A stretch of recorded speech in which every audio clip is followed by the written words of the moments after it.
Boone, let's keep this simple here for the final two takeaways. Takeaway number 5, who are some of the best value picks in this draft per you, the great Justin Boone?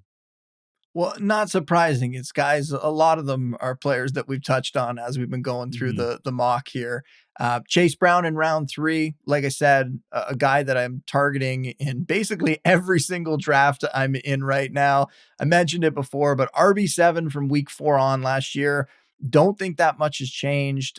Think he could have an even better season this year, and would not be surprised if he kind of comes out of nowhere to be a top 5 running back. Proved that he can handle the workload last season, proved that he can deliver.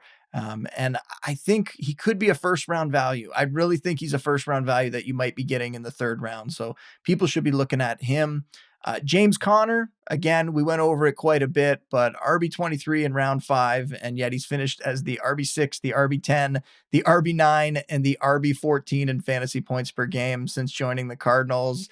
Not sure why people doubt him every single season, but if you need another reason to like him, the Cardinals backs have the 4th easiest fantasy schedule at the position this year. So James Conner, while he's out there, is going to give you top 15 numbers. And if he misses time, just fall back. Go get Trey Benson like I did in this draft. It's not that expensive to get both of them and secure yourself that backfield as a whole.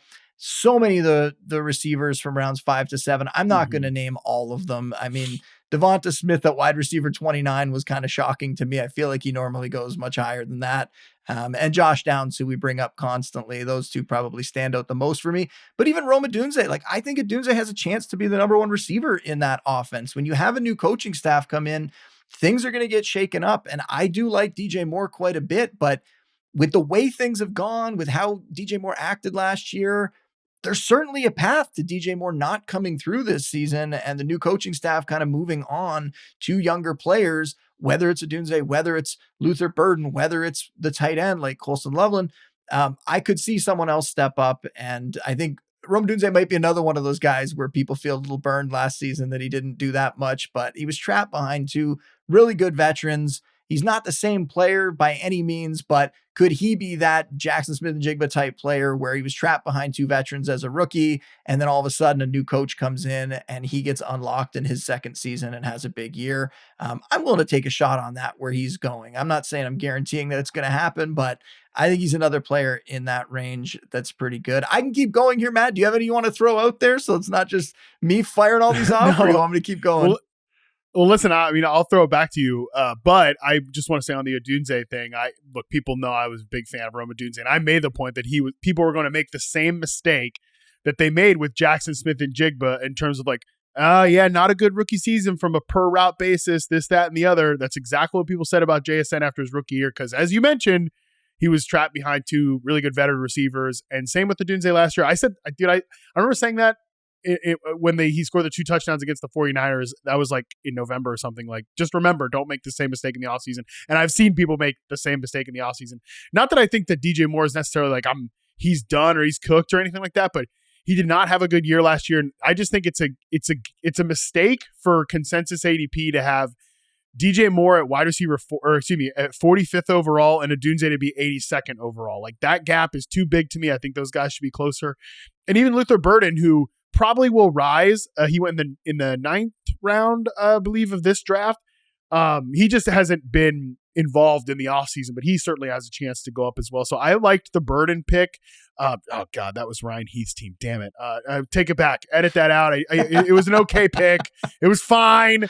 It was a decent pick. I also did like his pick of Cedric Tillman, though, in the 12th round. I think Tillman is a nice value as well. So I really hate that I've also said nice things about Ryan Heath's team. But those are a couple picks that really stood out to me. I also think we didn't mention him when we talked about veteran receivers, but Darnell Mooney on Rich Rebar's team in the 8th round. He's not like, nobody's going to do a victory lap or post the screenshot when they take Darnell Mooney in their draft, but he can very easily outkick this ADP because we just saw him do it last year with Kirk Cousins. And I do think Penix will probably more so hyper-focus on Drake London, maybe more than Kirk Cousins did, because I think that's just the type of quarterback he is. But I think that Mooney still has some upward mobility from his ADP, which, is wide receiver 49. I can easily see a scenario where he produces more than that.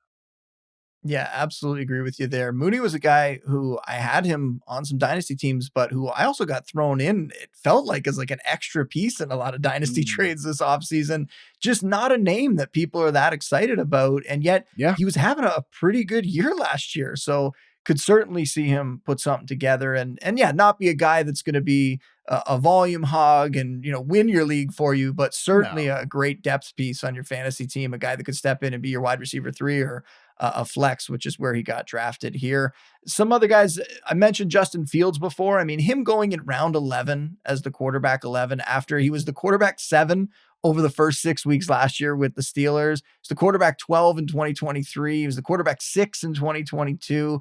That just backs up this point that he can do it. The floor is so high because of that rushing ability that you're getting him there and you basically know what you're getting. And if he gives you a little bit more, great, but it's probably not going to be that much worse than that unless there's an injury, which we know can always happen. And not to always go back to my strength of schedule work and my strength of schedule matrix, but the third easiest fantasy quarterback schedule this year for Fields. So you like that for him. They're going to give him a shot to be the guy there. I was really hoping he was going to fall to me at the next pick. I was going to take him and not Caleb Williams, but I got sniped on that one, unfortunately.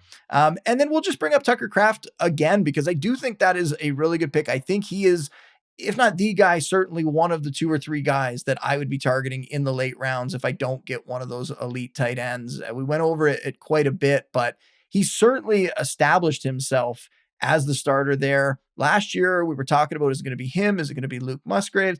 Luke Musgrave gets hurt, and now Kraft is the guy without a doubt and can give you more than just, maybe he's like the anti Dalton Kincaid, where Dalton Kincaid not giving you that much after the catch. The producer Colin jokes that it looks like he's, is falling down when he catches the ball.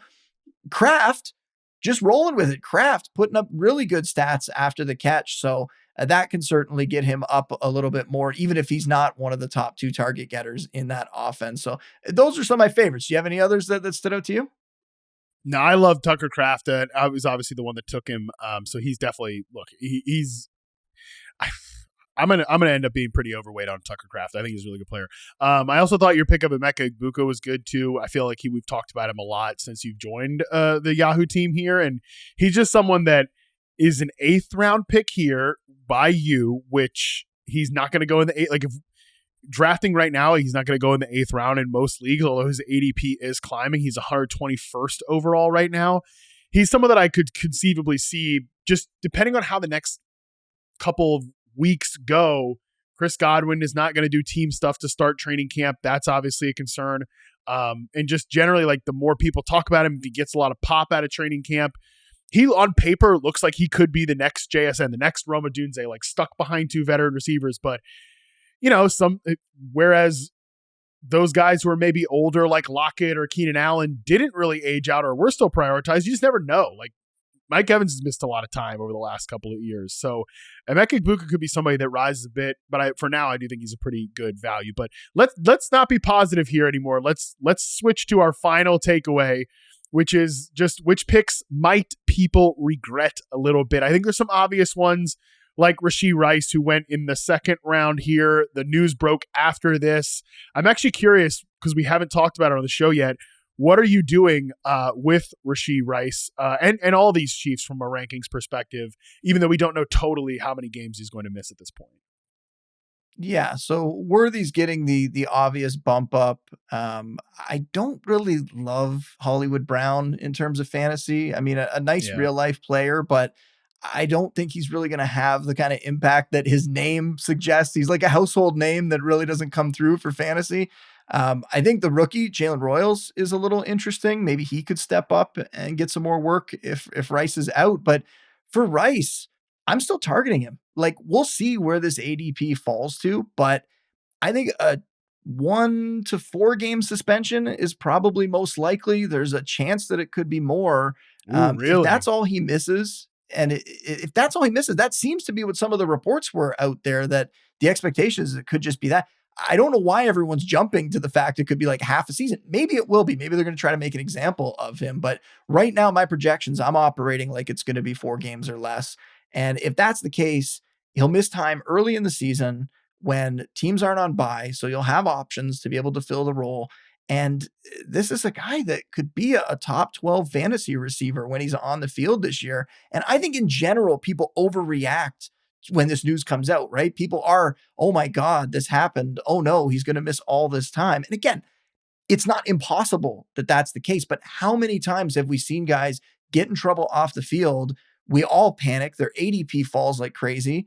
And then it turns out the punishment isn't nearly as bad as we expected. So for me, I'm looking at this like if he misses 4 games, I can live with that. I've obviously dropped him a little bit in my rankings, but I would be willing to take him at the end of the 3rd round into the 4th round because once he's back, he is going to give me an advantage at that position. So I'm looking at it like just a nice discount that I'm getting. And, that's no judgment on anything that happened with him off the field. People can feel however they want about that. I'm just looking at it from what we think is the most likely thing that could happen here. And I think a 4-game suspension or less, to me, is the most likely thing. And again, we mentioned the last episode, Drew Davenport of Football Guys. He does a great job putting his stuff out there, the fantasy lawyer. People should be following him. Make sure you see what he's, I'm using his takes as well when I'm factoring this stuff in. But that's how I'm looking at it. And I think we could be getting a guy in Rice. You get him in the 4th, maybe 5th round. We'll see how far that ADP falls. Last year, before he got hurt, he was the wide receiver 5 in fantasy points per game. And I think the Chiefs have started to shift that offense towards him. I know they have some other pieces, but Travis Kelce is on the decline here. When Rice is healthy, he is going to be the number 1 receiver in that offense in my mind. So yeah, Worthy gets a bit of a bump up. Rice gets a bit of a bump down, but I am still taking Rice everywhere I can, and I'll just buy into that discount. Yeah, I think you'd regret it if you took him in the 2nd round, like what happened in this draft. But I was thinking more like 4 to 6 games, but I have no idea. We're totally guessing on this part. But I think he misses somewhere around it. Yeah, we're totally guessing, obviously. But I do think like a 4th round pick probably feels right for him. Guys that went in the 4th round here were Marvin Harrison Jr., DJ Moore, Mike Evans, Terry McLaurin, Tedder McMillan. There's plenty of risk, reward in those guys' profile. I think there's risk reward in Rice's profile. I don't think he's totally insulated even once he's back. I will say, actually missing some time at the start of the year might not be the worst thing for him as he recovers from injury. I'm going to point because we do this every time in the offseason, Boone. We're like, oh, Tank Dell is he's in camp. He's practicing. Look at his videos on Instagram. He's all good. And then the second the games start, you're like, that guy's got Dell on the back of his jersey, but he don't play like Tank Dell. And I think that there's a chance that Rice, he's out there, he's practicing in full, blah, blah, blah. And then he goes out there and he doesn't look like Rashee Rice. Well, if he has like 4 or 5 games to, keep ramping back up, that pushes. We don't, again, this is stuff we're not qualified to talk about, human bodies and, health and all that stuff. But maybe there's a chance he's a little more rested and recovered. So he actually looks like himself once he gets playing, and you just didn't have to worry about playing him through the early season slump because he's just quite literally not available. I also do think there is some risk with Rice, though, that, hey, like Xavier Worthy takes a step forward. I think Jalen Royals actually profiles really well as a guy who can win in some of the exact same ways that Rashee Rice is. So maybe he's like a bit of a Rice insurance policy that they have there. So he could come back and not be the exact same target monster that he was, because some of those targets are a little bit Mickey Mouse anyways. So I don't think he's totally risk-free, but I agree with you that even with some of the suspension risk, I think like a 4th, 5th rounder is fine for him. And I'm sort of like a Xavier Worthy centrist. I don't hate him, but I don't totally buy him either. So I don't really have a strong take on that one. I feel the exact same about Worthy. And to give a real life example, I just grabbed my phone to check the round that I took Rice in a draft that was happening over the weekend here. Went in the 5th round, and I was more than happy to take him in the middle of the 5th round as my wide receiver 3 on that team. Kind of some of the things we talked about with Chris Olave earlier, right? If you can get a wide receiver 3 who has that kind of upside, I'll take that all day long. And if it doesn't work out, I can live without my 5th round pick for a little while, and potentially even for the whole season. That is not going to tank your team entirely. Some other guys we could go to, Joe Mixon came up earlier. I think I'm very worried about Joe Mixon. You want to talk about a guy who is potentially coming into the training camp injured. They're saying he's going to be back at some point in training camp. They go out and show us that they wanted somebody else there just in case. They signed Nick Chubb. I don't think Nick Chubb is what he used to be, but I don't think he's nothing. Like, I think Nick Chubb is going to join this team, probably be a little bit healthier after, having an injury, big injury 2 years ago, could come back this year and is going to factor in. It's going to be more competition for touches than Mixon dealt with last year. And there was sort of like this perfect storm last season for Mixon where he was able to put up some good stats, didn't really have much competition. Now you have Chubb there, you have Woody Marks there. There's other guys that could get involved. On top of that, coming in with an injury, don't really want anything to do with Joe Mixon, where he went in the 5th round, which should be a value by all accounts, but not really interested in that. I still, even though it was a good value by ADP, I will still mention Sam Laporta as, in my mind, a bad pick because I shouldn't have made it. I should have waited like I normally would, and I would have got an even better value in TJ Hawkinson a little bit later. So that one is just one. You always remember the ones that you regret, right? The great picks, who cares? The ones you regret, I look at that one and I go, I wasn't going to do it, and I let myself do it, and I feel like that was a bit of a mistake. And then the Joe Burrow one, going back to the Joe Burrow thing. Pat Thorman of Established the Run had a stat where Joe Burrow, I believe, had twice as many throws from inside the 5-yard line as any other quarterback in the league last year. So yeah, that's just one of those situations where that's going to regress. Burrow's still a good quarterback, but to take him in the 6th round when all those other guys are going so much later and there's another huge gap after him, it's a pick that we love Chris Allen, but I'm guessing that Chris probably looking at that one going, man, I should have waited too, just like I'm saying about Laporta. Yeah, those like no man's land onesie position guys, Burrow at quarterback, Laporta at tight end.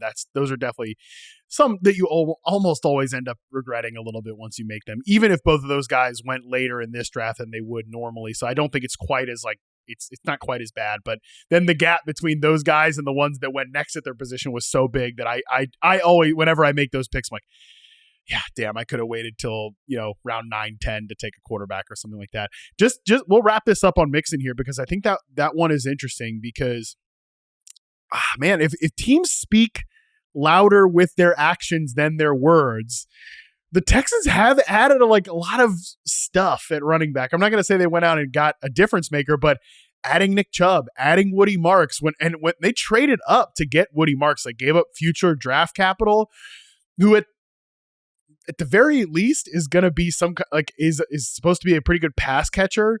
If Mixon's not out there in 3rd down duties, we've already seen that before with the Bengals where that shaves off the fantasy ceiling. And that was, I think the Texans offense is going to be better this year than they were last year. I actually think there's a chance they could really, really take a couple steps forward if Nick Caley's that guy, but probably the Bengals offense of old is a little bit better than what the Texans are. So again, just I hadn't really had a strong take on Mixon until we got onto the clock, and I was like, yeah, I'm feeling much better about Alvin Kamara than Joe Mixon. So I think that's when you know what you actually think, and I think some of that does come back to just again some of the actions that the Texans have been speaking with of late.